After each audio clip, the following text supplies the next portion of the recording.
Well, if you're listening to this, welcome back to another episode of A Breath of Fresh Football. Logan, man, we did it. We are recording after the last weekend. So this past Sunday was week 8 of the NFL season, and we made it. We finally got a recording in after Sunday and Monday's games. So how you doing? I'm good, actually. I'm excited to be recording again. So a lot has really happened since we last recorded. Man, I got disappointing news that J.J. Watt is out for the season. That was before Thursday's game last Thursday, and man, I was upset about that. And then it happened. You called it. And the Arizona Cardinals lost to the Green Bay Packers. They did. I couldn't send you that message fast enough about J.J. Watt. I love J.J. Watt, but man, just to hear that, it was awful. But I'm like, I'd send this guy. I have to. It's becoming a real shame because it was like I saw a meme and it was like the Hulk. It was like the first 7 weeks of the season, J.J. Watt is like the Hulk. And then the next picture was the Hulk after he did that snap and end game, and he couldn't move his arm because it was like fried or whatever. And it's because J.J. Watt just gets hurt every year. And it's becoming a trend, and it sucks because, we gave him a 2-year, $30 million contract, and he gets hurt, 7 games into the season. So, and it's really, the thing is, he got hurt in the previous week's game against the Texans, and he played the whole second half with those injuries.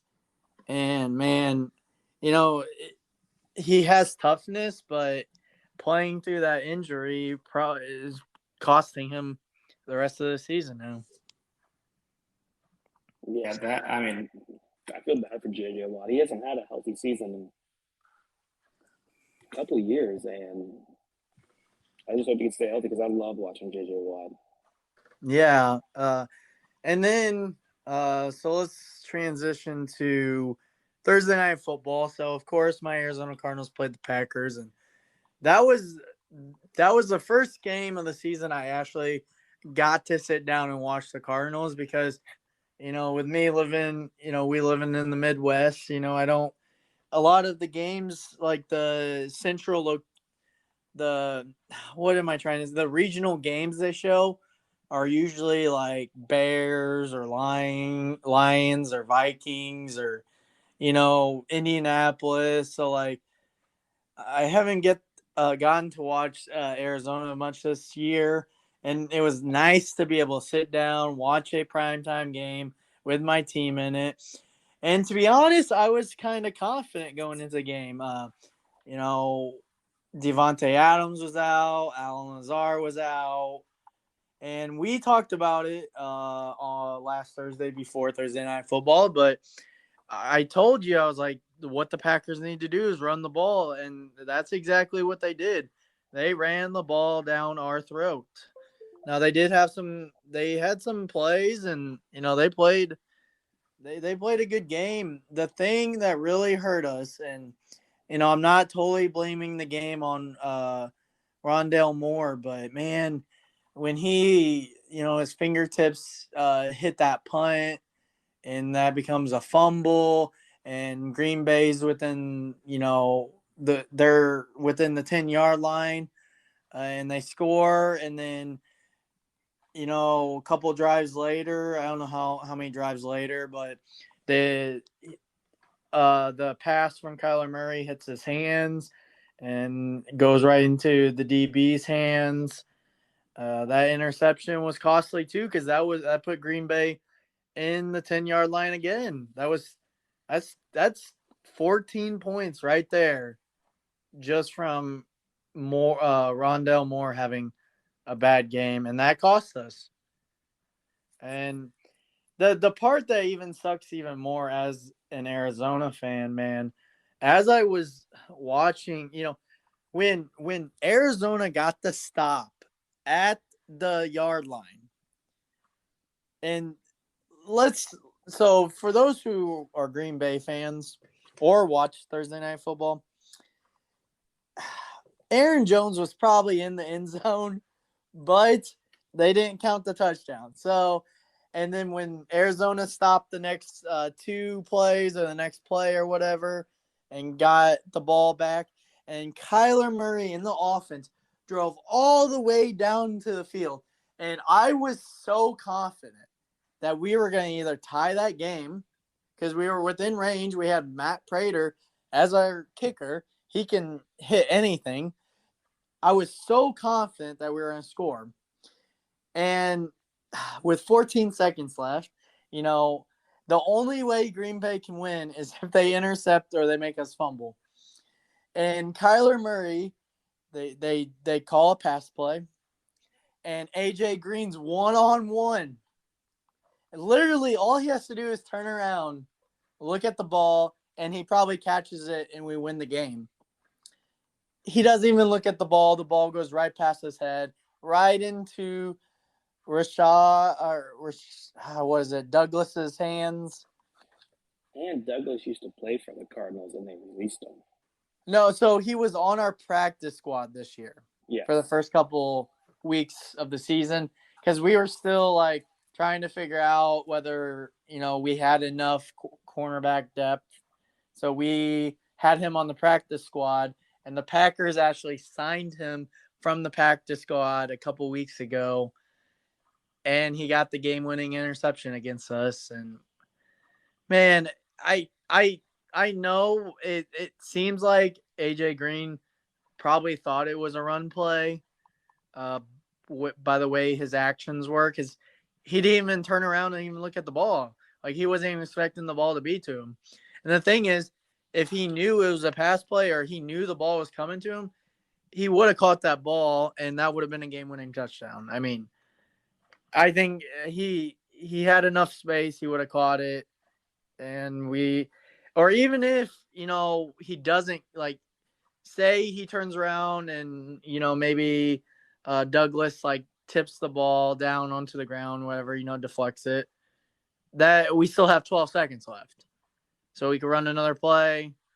But what really hurt, I was listening to Arizona podcast, and it was the missed snap that we had on that drive, because we had a missed snap and we had to call a timeout. So if we didn't need to have that missed snap and we didn't have to call that timeout, we would have had that timeout where with 14 seconds left, we could have ran the ball and then called a timeout if we didn't get in the end zone. So, again, the part that hurt the most was that we were just so close. I mean, literally after that interception, I literally told my girlfriend, I was like, I'm so sad. I'm going to bed. I couldn't believe what happened. So, kudos to you. You called it and you were right. So, but going into something else, I'm not sure if we talked about this, but Rams owner Stan Kroenke has angered NFL owners by possibly backing away from a promise to cover tens of $1 million in legal expenses related to his team 2016 departure from St. Louis. So what was your thoughts on that? I don't know, man. I mean, I would love to have seen the Rams stay in St. Louis, that's where we're from. But I also understand it's a business standpoint. Yeah. So obviously, I'm an Arizona fan, so the Rams were a bit of a rival, but honestly, in all my years, I would say I kind of started watching more football. I would say probably sophomore year of high school. I think that was, when you and me started hanging out, that's when I started to get bigger into football, started playing Madden more. We would play football outside all the time. So like I only went to one Rams game. It was the Rams. It was the year the Rams were really bad, which they were bad a lot of years, but one of the years when they were really bad, and the Saints came into town, and I was like, oh my god, the Saints are gonna like destroy them, and the Rams like upset the Saints, and that was the only game I ever got to go to. And but now that I'm older, I have a job. I wish we had an NFL team because like when I went to the Illinois game a couple months ago, man, I had so much fun tailgating and watching football. It's like I've had the itch to go to another college football game. I've had the itch to go to an NFL game. Like I want to go, but like the closest we have right now is Kansas City, which has 4 hours. And the fun fact about that is, Garrett that we shouted out last podcast, he had a birthday on Sunday, and his dad got both of them tickets for the Monday night game. So he got to go watch the Chiefs on Monday Night Football. Today's Wednesday, so that was 2 days ago. So that's a neat little thing. He invited me to go. I really wanted to go. I couldn't go because if I would have went, I would have had to take off Monday, and then I probably would have had to take off Tuesday, and it would have just been too hard. Speaking of the Rams, though, they did a blockbuster trade before the trade deadline. Yeah, as we're speaking of the Rams, man, they did make that trade. Von Miller, man, I knew like at some point the Broncos did want to trade him, but man, it just came out of nowhere, and I was like, holy cow. For only a second and third round pick, then. Yeah, like they got a hell of a trade, and we'll talk about the trade a little bit later because there's a lot of tweets I want to read. But they have not had a first round pick since 2016, where they drafted Jared Goff #1. Yeah, that is crazy that they haven't had a first round pick since then. And even this year, they only have like, I'll look at the tweet later, but I think they only have like 3 picks left, and it's. So I will read you this. In 2017, no first round pick, trade away for Goff in 16. In 2018, they traded a first round pick for Brandon Cooks. 2019 traded first round pick to move down in draft. 2020 traded their first round pick for Jalen Ramsey. 2021 traded first round pick for Jalen Ramsey. In 2022, 2023, they traded both their first round picks for Mathieu Stafford. And then they pull off a second and a third rounder for Von Miller, man. The thing, I was listening to some, and they said the Rams realized the NFL draft is a crapshoot because you never know if your player is going to be there, or even if your player is and you draft them, whether they're going to be some or not. Because, so many people become busts, and so the Rams are like, excuse my language, but they're like, fuck them picks, man. They're just like, we don't need them. We're going to trade them away. And they trade them away like it's monopoly money. They're like, it means nothing to them. So, hey, they're getting their guys. And the real thing that sucks is this all came after J.J. Watt went down. Arizona loses on Thursday Night Football. And then the Rams trade for Von Miller. And it's just like, oh, my God. My only thing I will say is I am glad we've played the Rams once already. So at least we only have to play the Rams one more time. But, man, oh, man. And Kyler Murray's banged up from getting hurt on the final drive on Thursday Night Football. And his status for this Sunday is still unknown. So I could be waking up Sunday morning and Kyler Murray is being out, and we have Colt McCoy playing quarterback, which I like Colt. I think he's a decent backup, but obviously he's not gonna be able to run the offense as well as Murray does. So it's gonna be interesting. We play the 49ers this week, so 49ers played us really good a few weeks ago. So hopefully we don't lose to them because it could, with the 49ers play the way they played us, a few weeks ago, they could beat us. But going back to the Rams, I wish they were still here. But like you said, it's a business move. The NFL wanted to capitalize on LA because LA is a big market, and they want that money. They want to capitalize on it and all that stuff. So I get it, but I'm really hoping from this lawsuit that the NFL loses and they have to award us a team or some like an expansion team or some, because I want to be able to go to NFL games that are close. The thing is, I'm a Cubs fan, but I go to Busch Stadium all the time, and I do like the St. Louis Blues, but I don't go to as many games as I would like. But when that soccer team in St. Louis starts playing, I'll probably try to go to some of their games because that'll be pretty cool to watch.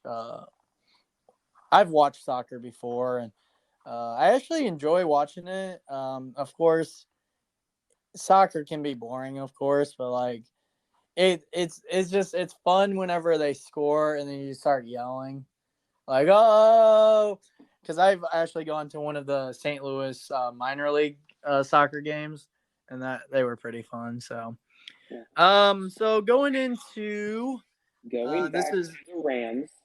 What'd you say? I've been trying to say this, but you've just been telling your life story. Fans don't want to listen to that.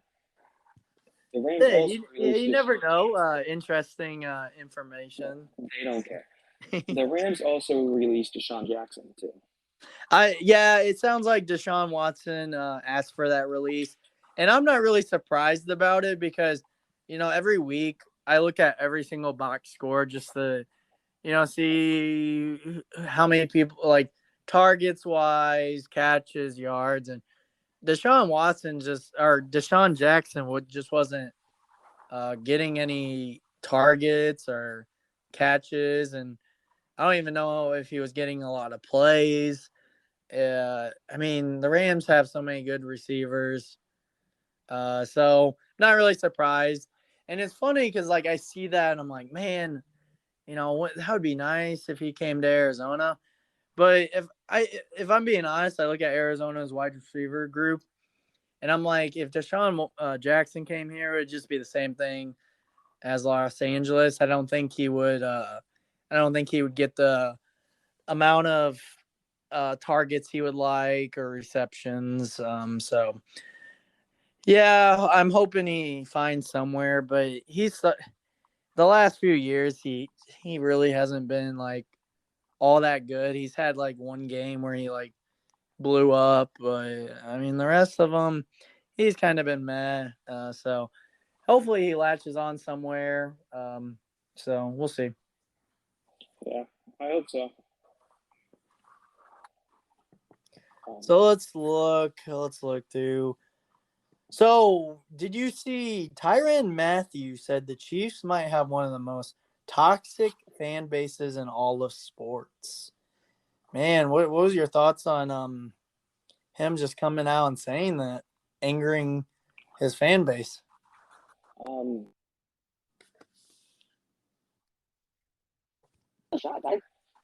feel like every NFL fan base is bad in some ways, but he was not happy about it at all. Yeah, and you say every NFL fan base, you could say that about any sports fan base.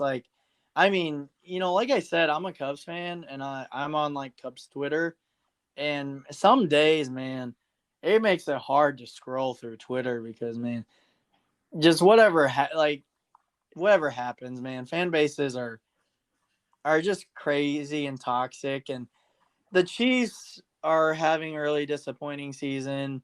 They're trying to get it all figured out. Patrick Mahomes keeps throwing interceptions, and I think he ended up apologizing after he said this because he regretted saying it. And I think he was just taking his anger out because the Chiefs, they've gone to 2 straight Super Bowls, and they won one. So they've been good the last 3-4 years, and they're having a bad year, and I'm sure the fans are being pretty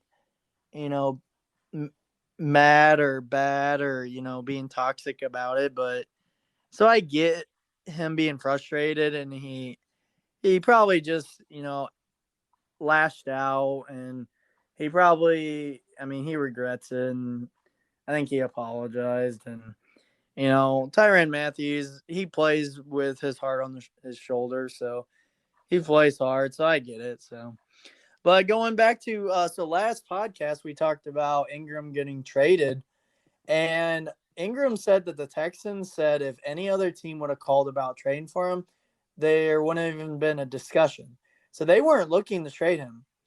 But out of respect for him and how he started, they wanted to give him the option to go back to the Saints if he wanted to. I think that's awesome. Yeah. They looked out for him, and he got to choose whether he went back to the Saints. So it's not like he just got traded. So good for them for doing what's best. They haven't had the best news lately, but man, I'm glad they did that for him. So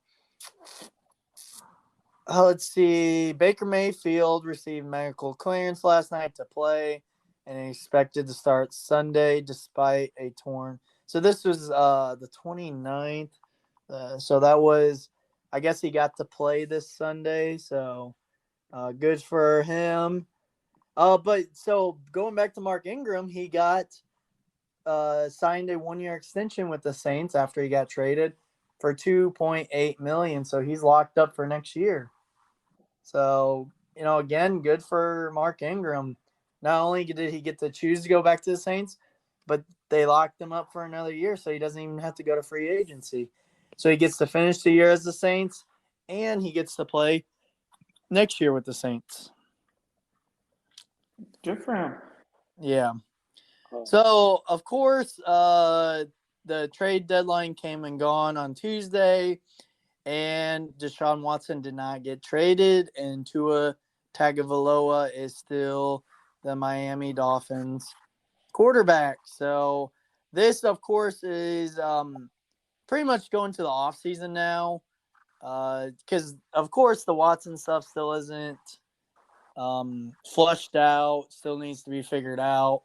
So that just pretty much locks up that Deshaun Watson isn't going to play this year, which is a shame, because when Deshaun Watson's playing, he's fun to watch. So hopefully he gets everything figured out. Hopefully, I don't know if he did that stuff. I really hope he didn't, but I hope they get something figured out. But going into some a 2022 U.S.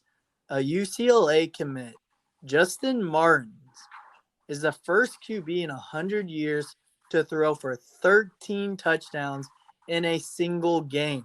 The 4-star quarterback led Inglewood to a 106-0 victory to improve 9-0 on their season. Holy cow. Probably the team they played probably wasn't very good, but man, he still threw for 13 touchdowns. That's pretty impressive. What's your thoughts? Dude, that's unheard of. Good for him. I don't think anyone will ever do it for either. It'll be a long time or never. Yeah, that's crazy.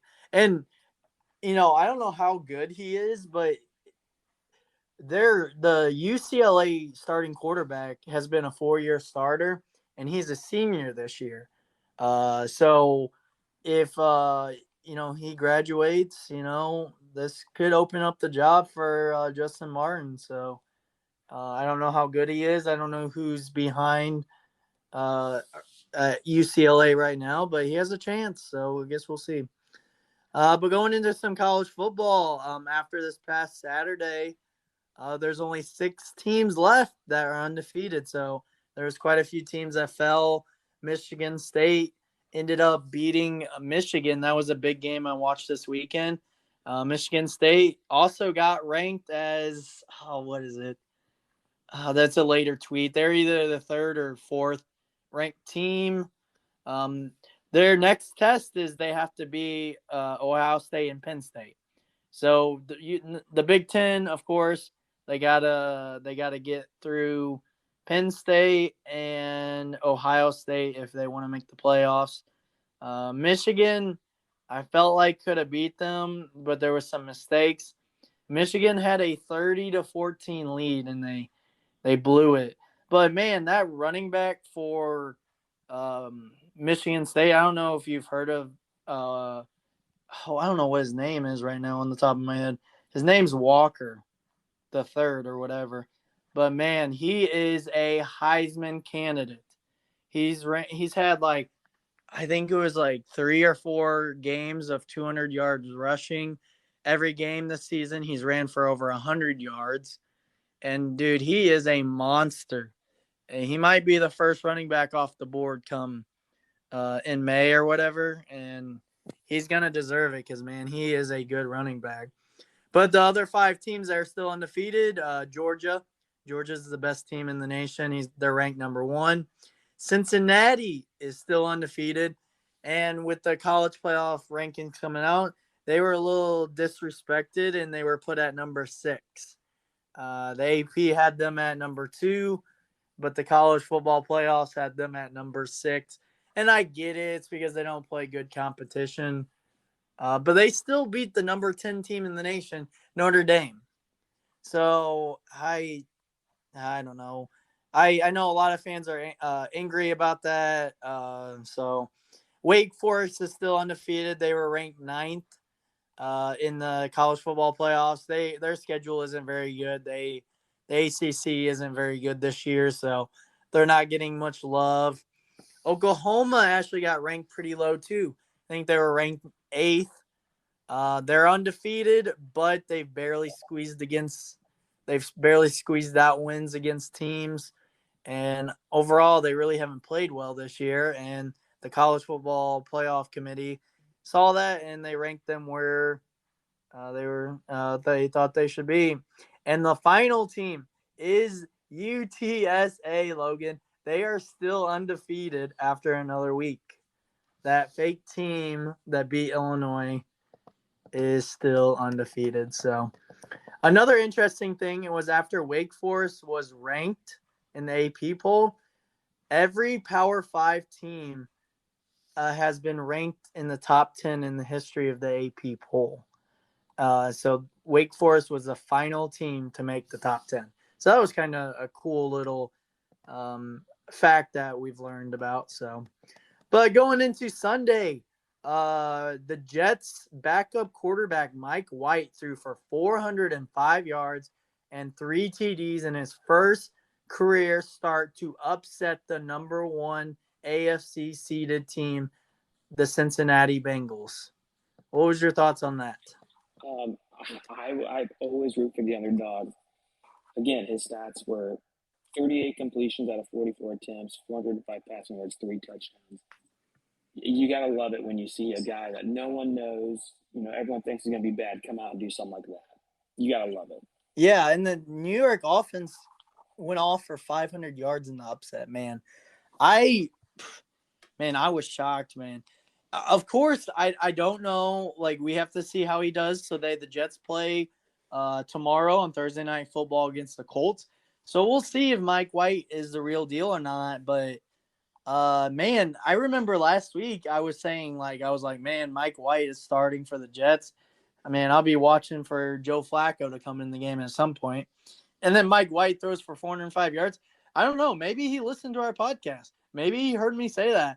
And he's like, I'm going to go out there and ball.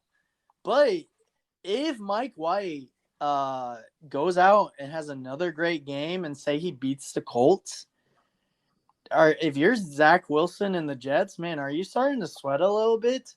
You take a quarterback 2nd overall and your backup is outplaying your number 2 overall pick, man. Like, if you're the Jets, do you start sweating? If I was Zach Wilson, I'd be sweating a little bit. Because there's no competition. Yeah. So, man, Mike White joins Cam Newton as the only quarterback since 1950 to throw for 400 yards in his first career in NFL start. Since 1950, he's also the first quarterback with 400 passing yards and 3 pass TDs in his first career start. That's some crazy information. What's even crazier is I'm looking at the list. So the most passing yards by a quarterback in the first start. So Cam Newton, 2011, he had 422 yards. I didn't realize Cam Newton threw for that many yards in his first career start. That's kind of crazy. It's a shame because like now Cam Newton can like barely throw the ball, but he used to be such a good quarterback. But Mike White, 405. Kevin Cobb, former Arizona Cardinal and Philadelphia Eagle, he threw for 391 yards in his first career start. And then the other guy is from 1987, Vinny Testaverde. I don't even know how to say that. He threw for 369 yards, but that's a crazy little group to be with. So good for Mike White. I hope, it's like I'm rooting for Zach Wilson, of course, but like, if Mike White can just steal this job and take it over, man, I mean, good for him. So I hope he does well tomorrow night. So another game that happened this past weekend, the Lions just decide not to show up against the Philadelphia Eagles, man. They got blown out. I don't know what the final score was, but with 9 minutes left in the fourth quarter, it was 41-0. So the Lions, in the little tweet that I shared with you, it had a Lions fan with a paper bag on their head and said, "Not a costume."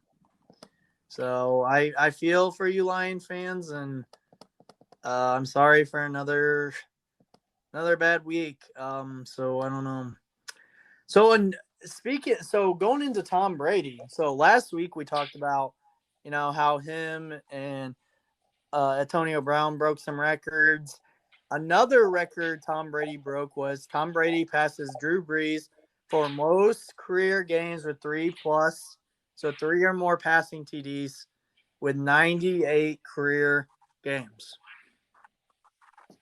So as we say on every podcast, man, Tom Brady is just the GOAT. And every week he's breaking records, so we might as well just keep enjoying it. It's kind of funny because my friend George, I don't know if he'll listen to this, but he tweeted on Sunday. He was like, "Why are the Buccaneers playing on national television for the 18th time this season?" And I get it. I get the frustration because they're just putting them on national television every single week. They're putting it down our throats, and I get it. It's because the Buccaneers are good and Tom Brady, but man, at the same time, like, we're getting to watch some great games. So getting to watch Tom Brady play in his last few years, like, he's breaking records every week. You might as well just, if it's on national television, just turn it on and enjoy it. So, but also in that game, Mike Evans had his 69th career TD catch, and that is more than twice as many TD receptions as any other receiver in Buccaneers history. That's kind of crazy that he has twice as many touchdowns as the next closest guy in Buccaneers history. So, any thoughts on any of that information I threw at you? No, you said it pretty well, actually. Yeah, so some other information that came out before Tuesday's trade deadline was there was rumors swirling that the Panthers were maybe interested in trading away Christian McCaffrey for Deshaun Watson. But that was later debunked. Matt Rule and GM Scott, is it Fitter? I don't know how to say that.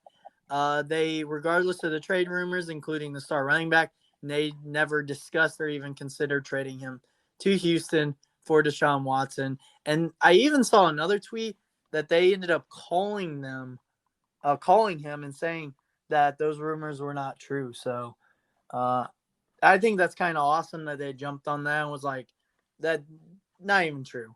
And when I first saw that, I was like, what? Like, I get Christian McCaffrey's been, he's been injury prone the last couple of years, but I don't. I mean, you traded for Sam Darnold. You might as well just like let it play out, and then we'll see. So, but next information. Do you have any thoughts before we move on? No, not that I can think of. I'll talk about my stuff in a little bit. Okay. But going into Sunday, there was 3 kickers, so a little fun information. Young Ho Koo Santos, which is the Bears kicker, and Brandon McManus, which is the Broncos kicker. They all never missed a field goal this season and never missed the extra point. And Young Ho Ko missed their field goal. Santos missed an extra point, and Brandon McManus missed a field goal. So it was a rough day for kickers again this past Sunday. So again, Mike White had a great game. So that was another tweet about that. So let's keep going. Let's see. Okay, so the Patriots. So this was some information. Patriots have won 2 straight games since their overtime loss to Dallas 3 weeks ago. They're now at 4-4, and they are in the wild card race. And who they played this weekend is they beat the Chargers, and the Chargers have lost 2 straight games following their huge win over the Cleveland. So they fall to 4-3, 1.5 games back of the Vegas Raiders, which is a weird year in the AFC. So what's your thoughts on the Chargers losing 2 straight games? I'm surprised. I had the Chargers doing really good this year. It's kind of funny. So sorry to interrupt you, but like before the season, we both had the Chiefs, the Chargers being 2 of the best teams in the AFC. We also had the Bills, and really the Chiefs are bad this year. The Chargers are 4-3. I mean, the Bills, I don't know what their exact record is, but they've lost 1 or 2 games. I mean, yeah, the AFC, like that tweet said, it's been a weird year in the AFC. So it's just been a weird year, period. Really, it really has been. As Urban Meyer said, like preparing every week is like preparing for Alabama every week. And it really is. Any given Sunday, anything can happen, and we've seen that. I mean, if you would have told me Mike White was going to throw for 405 yards, I would have laughed in your face. No, you wouldn't have. You would have looked at him and been like, who's Mike White? Yeah, I probably would have said that. So, but going to the next game. So, the Bears lost to the 49ers, but Justin Fields had a decent game. He was 19 for 25 for 173 yards and a TD, which isn't great, but he doesn't have great receivers, really. But he also had 10 carries for 103 yards and a TD. So Bears fans were excited about it. I'm sure you guys all watched that little run he had where he ran to the right and then he cut back and ran all the way to the left side for a TD. So hopefully Justin Fields keeps developing. I still think he's starting too early, but I don't know. So, but the next game, the Rams entered today's game 42-0, including playoffs, under Sean McVay when leading at halftime. So their 42 straight wins in that situation is the second longest streak in NFL histories. The Packers won 49 straight games, including playoffs, after leading at halftime from 1926 to 1933. Now, when I read the 1926 to 1933 last Sunday, I was like, is that really real football? Because it's kind of, I'm joking, of course, but like the NFL is so much different than it was back then. So I think it's kind of crazy when the Rams are leading at halftime that they're 42-0 under Sean McVay. So that just shows you how good of a coach Sean McVay is. So any questions on any of that? No. But let's see. I'll go into some college football stuff at the end. So let's go. There's a little fun thing. Myles Garrett wore a Grim Reaper costume on Sunday before the game, and on the back of the cape, it had every QB he's ever sacked. Yeah, it was cool. Yeah, that is kind of cool. But man, he knows he's good and he acts like it. So another little fun tidbit about Tom Brady is it was tweeted by Brett Coleman. So if you follow him on Twitter, but Tom Brady always randomly loses at least one game a year to some lovable goober QB, and it just fascinates me to no end. Eli Manning, Nick Foles, Kyle Orton, Colt McCoy, Joe Flacco, Mark Sanchez, and after Sunday, Trevor Siemian. So if you're wondering why did Tom Brady lose to Trevor Siemian? So this past Sunday, Jameis Winston got hurt and he tore his ACL and he's out for the season. So Trevor Siemian came in and he played. And right now, Trevor is slated to start Sunday, but Taysom Hill did come back today. He did practice, but his status for Sunday is still unknown. So Trevor Siemian may get another start, but tough break for Jameis Winston. After it didn't work out with the Buccaneers, they went and got Tom Brady. He sat a year last year behind Drew Brees and Taysom Hill. He won the starting job out of camp. He was having a decent season, nothing spectacular, but he was doing what he needed to do in that offense. And he got hurt, and he's out for the year. So what was your thoughts when you saw that? He was looking decent. He really is. So it's just weird, but we'll see who they start. I mean, I really think it's gonna be Taysom Hill. Yeah, I think it'll be Taysom Hill. I just don't know if he'll be ready for Sunday. But I don't remember what injury he's coming off. So we'll see. I'm a little worried about the Saints because neither of them are great quarterbacks. So I don't know how they're gonna do the rest of the season. So we'll see. But another little fun tidbit was in the Eagles 38 it was a 40 nothing win against the Lions. Gardner Minshew got to come in the game.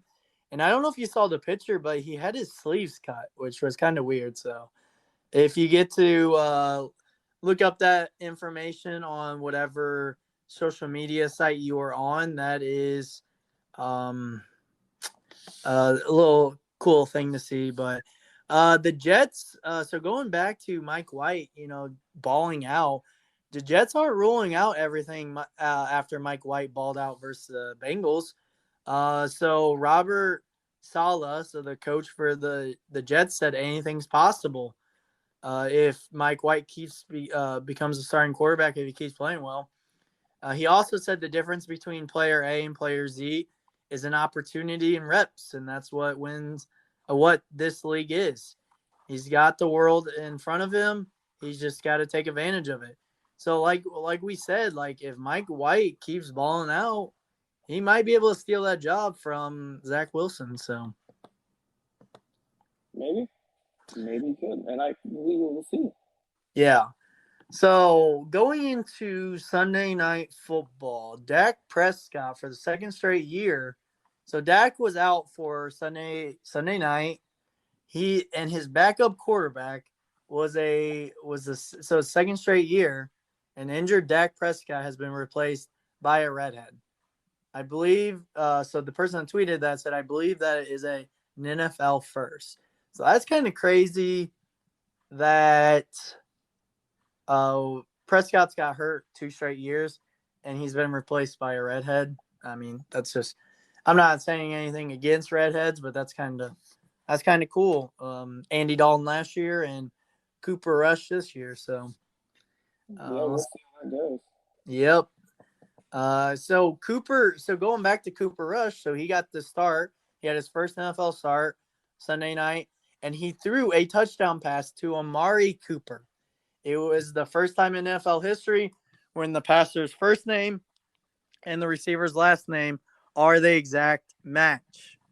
And so the Cowboys also have the only pass TD where passer's last name and receiver's first name were the exact match.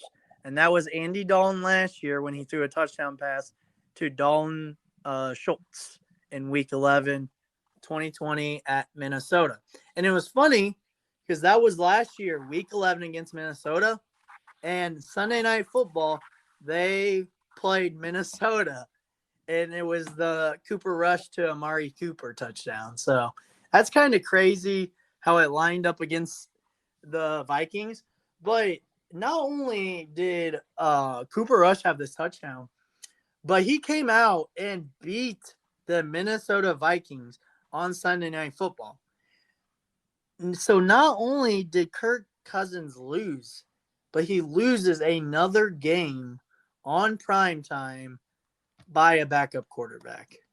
I mean, my God. I mean, Kirk Cousins, if he had any pull in the league, man, if I was him, I'd be like, I don't want to play in primetime football ever again. Because, man, oh, man.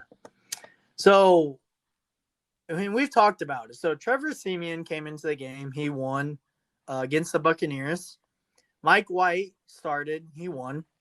And Cooper Rush came in and won. So, but after that Sunday night football, so all these backups are getting their chance to play, and they came in one game. So that's awesome. That's awesome to see and good for them. So, after the Vikings lost on Sunday Night Football, not only was Mike Zimmer on the hot seat to begin this season, but not only did he go from the hot seat, but his seat might be like molten lava right now in a span of 3 hours after losing to Cooper Rush and the Cowboys on primetime football. So, I have an interesting question for you. Do you think Mike Zimmer will make it out of this season? I don't know. What would you do if you were Minnesota? I mean,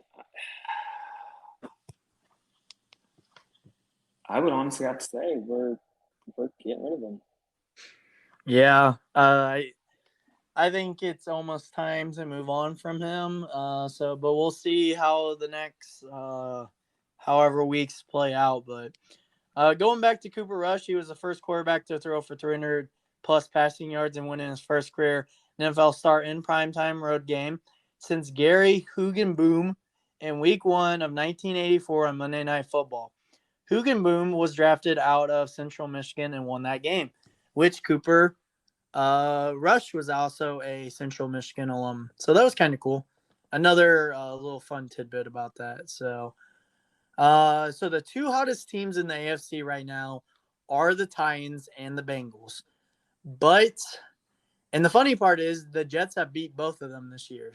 So it's been a weird season, like we said.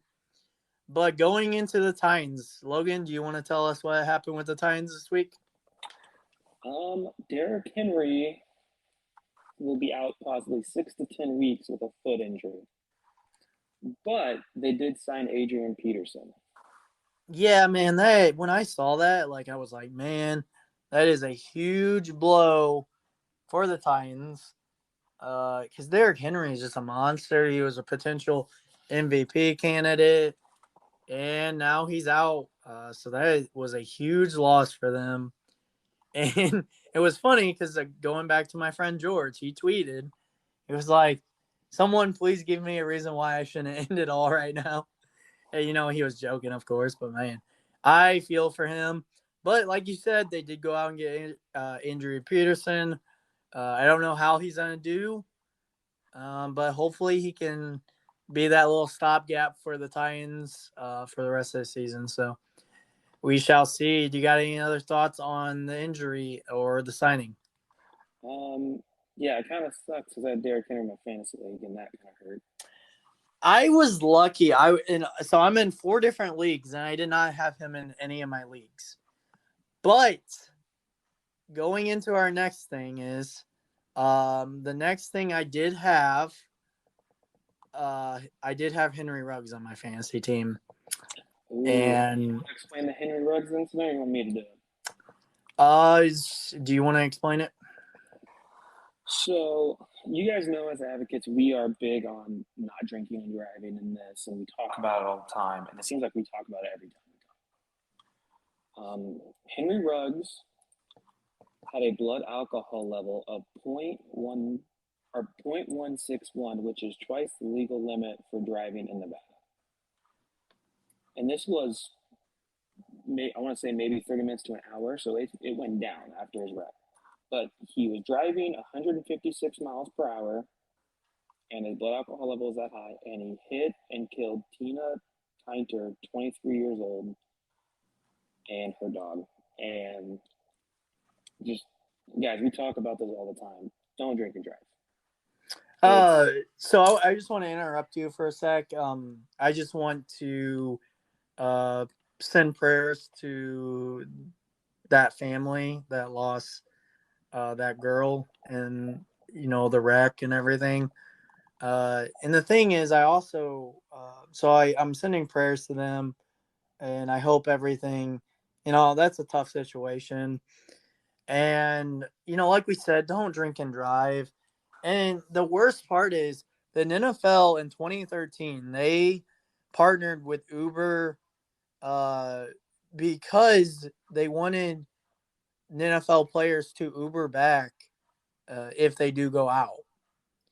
So they partnered with Uber, and that's still something that's still a thing today. And he didn't do that. So not only did he drink and drive, he was also with his girlfriend.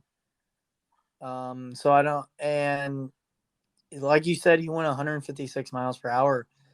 And, I hate, it's one mistake like that ruins your life. And he did that, and his life is over. His career's over. He got released by the Raiders later last night after the Braves won the World Series. So if you're a baseball fan, congratulations to the Braves. But, Henry Ruggs, I've never heard anything bad about him. But the decision he made to drive drunk, and that fast is very idiotic. And, he was in court today. He's supposed to be in court in I think it's 2 weeks or a week. But he's facing up to 2 to 10 or even more years of jail time. So, he probably regrets it. And it's sad to see a promising career like him go down the drain, but that's what it is. And, all we can do is send prayers to that family and just hope that, whatever happens to Henry Ruggs, hopefully he's able to, he may never ever get past it, but, maybe he'll try to do better. Maybe if he ever gets out of jail in the next 10 to 15 years, maybe he'll become like a speaker, just telling, young people not to drink and drive. So I don't know. So that's a very sad situation, like you said, and all we can do is send prayers to that family. But so I think just looking through the rest of the tweets, I think that is all we have left. Oh, this was a little fun little tidbit. The Raiders did release, not only did they release Henry Ruggs yesterday, but they released Nathan Peterman. And it was funny because Gruden got hired. 2 weeks later, they signed Peterman. And then Gruden gets fired. 2 weeks later, they released Peterman. But they did re-sign him to the practice squad today. So he is back in Las Vegas. I'm guessing Mariota came off the IL, so I'm guessing that's why they released him. So makes sense. Packers also released Jalen Smith, which that was a little bit of a surprise that happened. So, and then there was more reports about Miami not trading for Deshaun Watson because Tua Tagovailoa has shown improvement this year. But it looks like that is going to wrap up everything. Logan has to go. Oh, Aaron Rodgers is out this week after testing positive for COVID. So he's out Sunday versus the Chiefs. So we're going to see Justyn Love play this weekend. So we'll see how that goes. And Michael Thomas is out for the season after suffering an ankle injury. That's been the weirdest thing the last 2 or 3 years. Because Michael Thomas hasn't played in nearly, 2 or 3 years now? This will be year 2. Okay, yeah. So it's been weird because I didn't think his injuries were that bad, but he just hasn't played. And I think it's a point where I don't know if Michael Thomas wants to be there anymore. And after him being out for the last 2 years, I don't know if the Saints want him anymore, if that makes sense. That just seems like a sticky situation. And also, the latest news that came out today, it sounds like Odell Beckham Jr., his dad went on social media and ripped Baker Mayfield. And then Kevin Stefanski told players that Odell Beckham is essentially not on the team right now. So that's a sticky situation. I think he'll probably end up getting released. But, man, at this point, I know Odell Beckham's a good player, but, if you're a team, do you even want him in your locker room anymore? I say no. I think he's just becoming – he's kind of of course, Antonio Brown finally figured it out a little bit, but, man, he's kind of turning a little bit to cancer. And I get, because I look at the stats every week, and Odell really has not been getting targets or receptions. So I get him being upset, but, man, it was funny because a few years ago, everyone was free Odell from the Giants. He gets traded to Cleveland, and now everyone's saying the same thing. So I don't know what's going to happen with him. I don't know if he's going to get traded or released. Well, actually, trade deadline's over. So he has to get released, or if he's just not playing the rest of the year. So I don't know what's going to happen with that. I do think the Browns, he only has $1 million guaranteed after this year. So the Browns are going to save a lot of money by releasing him. But another little fun information with Jordan Love starting on Sunday and Aaron Rodgers out, the Packers did sign Blake Bortles. He was signed to the practice squad. He'll be brought to the roster. But the funny part is he was golfing today. He was even through 7 holes at Ocean's Course this morning when he got the call to fly to Green Bay. And he signed the deal, so he is going to be the backup quarterback. So that is all the information we have for you guys today. Logan has to go. A little bit after Logan gets off, I'm going to jump back on for a little tidbit of information to talk a little college football, just with myself, and you guys can listen. But that is all we have for today. Me and Logan, again, we thank you for always listening.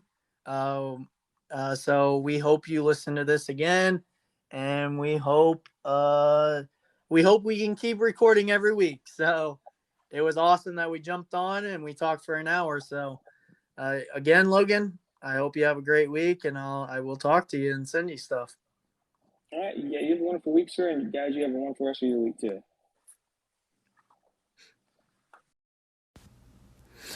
All right. Well, if you're listening to this, welcome back again. Like I said, Logan was going to jump off and because he had to go somewhere. But I wanted to talk a little college football because I just love college football. And Logan, he likes college football, but he doesn't watch it. He doesn't watch college football as much as I do. So like I was saying earlier, there's 6 undefeated teams left. It was UTSA, Wake Forest, let me think, Oklahoma, Georgia, Michigan State, and Cincinnati. So, like I said, that Michigan State game was good. Oh, Herschel Walker the second. That's who it was. Man, he ran so well. I think he has a chance of winning the Heisman this year. I would give it to him at this point, man. After I watched him play on this past Saturday, I was like, I tweeted a couple times and I was like, man, give him the Heisman. So that was the undefeated stuff. But there's another tweet that came out. I think this was before Saturday's game. Yeah, this was October 20, or this was maybe Saturday. I don't know. The highest graded true freshman is Caleb Williams, quarterback for Oklahoma. He is rated a 93.9. I don't know how these ratings go. I don't know what the highest is. But if he's the highest rated true freshman, I mean, that's pretty good. It was Trayshawn Ward, running back for Florida State, is a 90.8. So that's pretty good. I didn't realize Florida State had a true freshman running back that was doing that well. Georgia's tight end Brock Bowers is an 89.8, which that's kind of interesting. I haven't really heard about him, so he must be a pretty good player if he has an 89.8. And Tavion Henderson, running back for Ohio State, is at 87.7. So he's a true freshman, so that's kind of cool. I'm guessing he's the starting running back for Ohio State, and he's running away as a true freshman. That's kind of amazing. Well, it's amazing for all these guys to be true freshmen and playing. You know, like we talked about a few weeks ago, Caleb Williams stole the job from Spencer Rattler, so let's go into our next tidbit of college football talk. I just got to find the next thing I want to talk about. So, I don't know. Like I said, I've been looking into games. Like, I've been, after I went to that Illinois game, I've been really wanting to go to another college football game. I'm really wanting to go Notre Dame game. So I'm really wanting to that. So my next, I've also looked into the Mizzou games. Might have to wait till next year. I would also like to go back to Champaign. They play Northwestern the last game of the season. I think that would be a cool game to go to, so I don't know. But there was some breaking information. Gary Patterson stepped down as the head coach of TCU, which was really interesting because he's been there for so many, I think like 15, 20 years. He pretty much built that program. Before he was even there, they weren't even in the Big 12. And he built that program and ended up, it sounded like it was a mutual agreement to step down. But I did hear from, I listened to Cover 3 podcast from CBS, which is a college football podcast.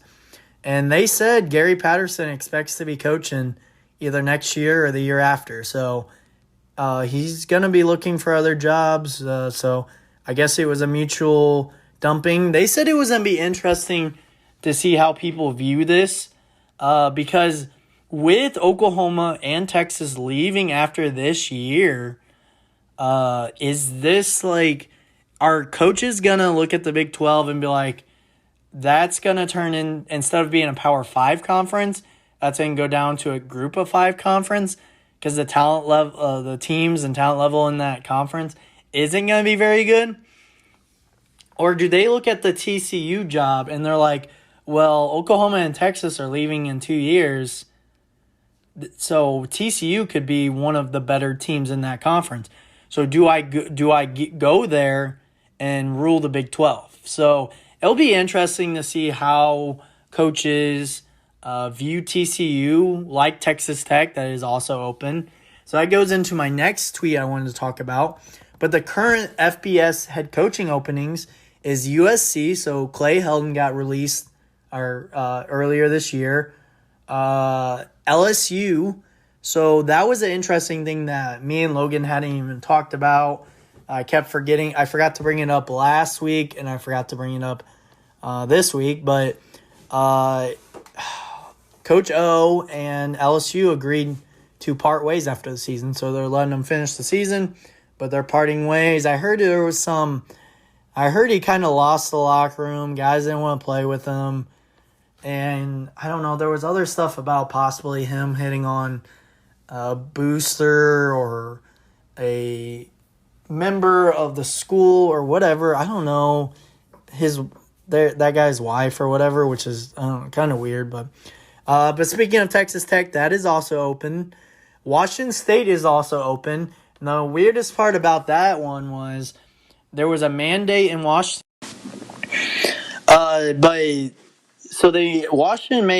Washington State job is also opening, and they made a mandate where you have to be vaccinated. And their head coach and some of their assistant coaches refused to do it, so he got fired. So the Washington State job is open. Also, Georgia Southern is open. But fun fact, wait, I won't say that just yet because it might be a different job. But I think Georgia Southern just hired a coach, but I will confirm that information in a later tweet. But UConn is also opening, but that is a little bit of a mess because they haven't won. They won their first game in like 5 or 6 years or 4 years or something like that a couple weeks ago. So that is like the worst D1 job. So I don't think any coaches are running for that job. So I'm just scrolling to my next college information. So UTSA, so that team that I went and watched at Illinois that beat Illinois, and it was funny because I was yelling they were a fake team or whatever. And the 8 people, they were officially the 16th ranked team in the country. That was their highest ranking ever. They've only been around for like 7 years, I want to say. I don't know if that is totally correct, but good for them. Keep winning, keep going up the AP rankings. But unfortunately, once we get into the college football committee rankings and talk about that, they were not ranked. So I will go over that in a sec once I get to that information. So let's see.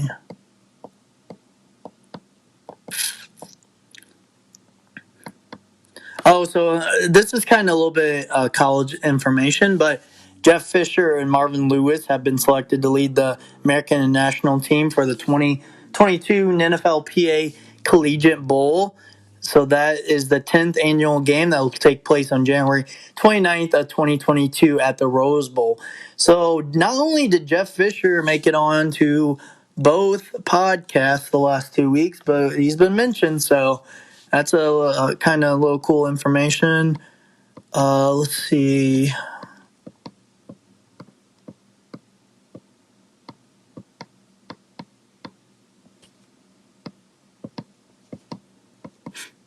All right, so the CFB, so the College Football Playoff Committee, came out with their rankings, so we will go over that real quick. So at number 1, which was Georgia, so I'm not really surprised about that. But they did rank Alabama at 2.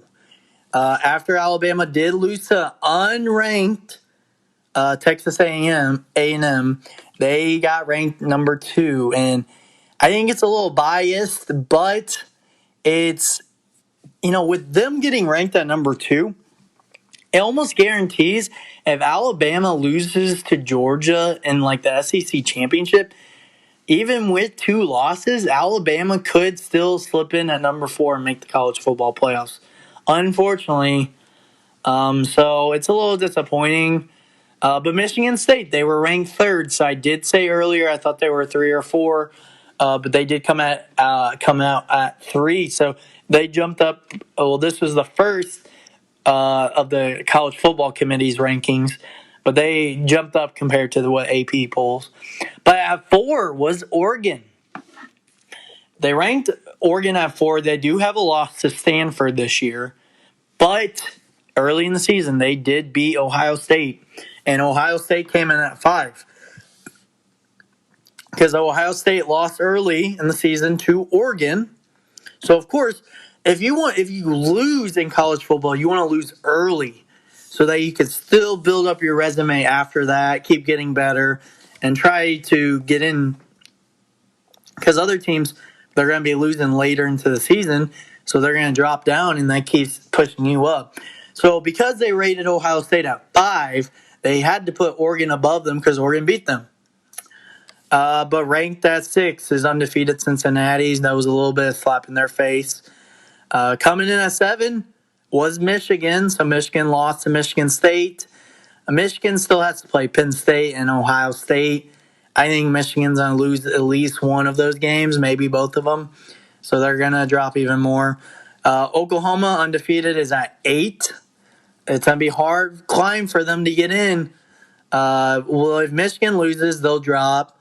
If Cincinnati lost, they would drop.